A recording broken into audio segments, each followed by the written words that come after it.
Hey everybody, Linus here. Today we're diving into a topic that hit close to home for a lot of us, the recent Microsoft outage. This wasn't just a minor blip, this was a major disruption that affected millions of users around the world. We're talking about essential services like Microsoft 365, the backbone of countless businesses and individuals. Teams, Outlook, Azure, you name it, if it had the Microsoft logo, chances are it was down for the count. This outage was a big deal, folks. It brought productivity to a screeching halt for businesses, educators, and anyone relying on these services. Imagine trying to send an urgent email or join an important video conference only to be met with error messages. Not a good time. It's a stark reminder of just how reliant we've become on these online platforms for our daily operations. This wasn't just an inconvenience. For some, it meant lost revenue, missed deadlines, and a whole lot of frustration. So, what exactly happened? How did one of the world's leading tech giants experience such a widespread failure? Let's break it down. Now, outages can happen for a whole bunch of reasons. Hardware failures, software bugs, you name it. But in this case, the root cause was traced back to a rather unexpected source, a CrowdStrike update. For those unfamiliar, CrowdStrike is a cybersecurity company that provides endpoint security software. Think of it like an antivirus on steroids, protecting your devices from all sorts of nasty threats.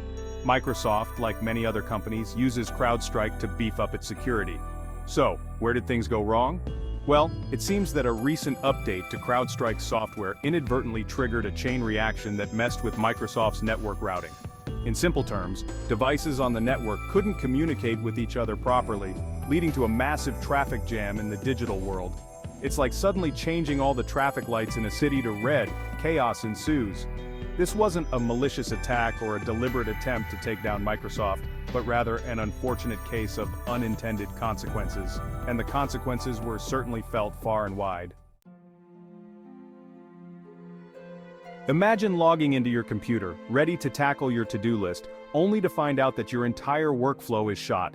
That was the reality for millions of users during the Microsoft outage. One of the most immediate and widespread effects was latency.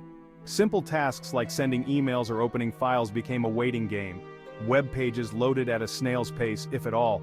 It was like trying to run through mud. Everything was slow, sluggish, and incredibly frustrating. But it wasn't just about speed. Connectivity was also a major issue. Users reported being unable to access their emails, join Teams meetings, or even log into their accounts. It was like being cut off from the digital world, left stranded without a paddle.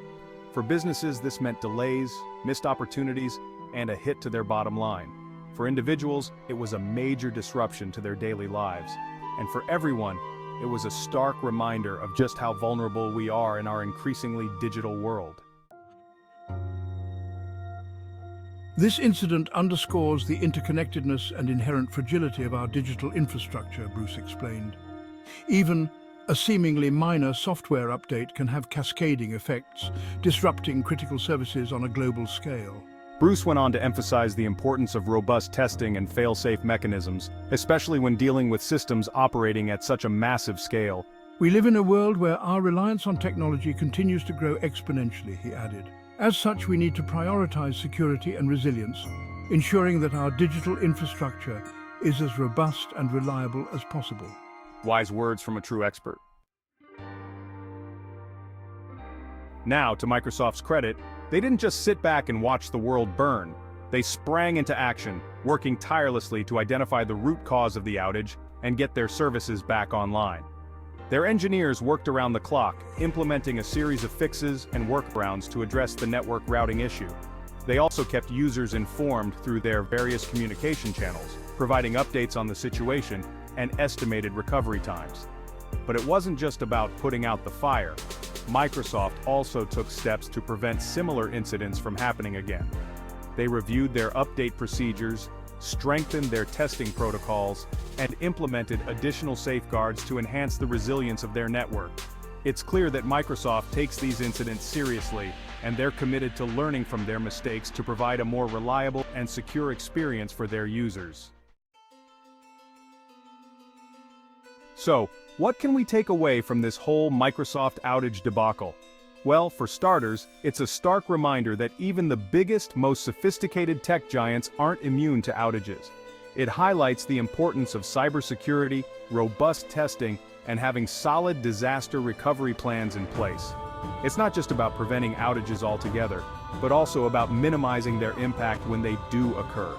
But on a more personal level, it's a reminder that we should all have backup plans. What happens if you can't access your email for a day? What if your go-to cloud storage service goes down? It's important to diversify our digital lives, to not put all our eggs in one basket. Have local copies of important files, explore alternative services, and be prepared for the unexpected. Because as we become increasingly reliant on technology, outages like this are bound to happen again. The question is, will we be ready? That's it for me, folks. Stay safe, stay informed, and always back up your data. That's all for today's video. If you found this information helpful, please give us a thumbs up, share it with your friends, and subscribe to Tech Trek for more tech news and reviews. Hit that bell icon so you never miss an update. Thanks for watching, and we'll see you in the next video.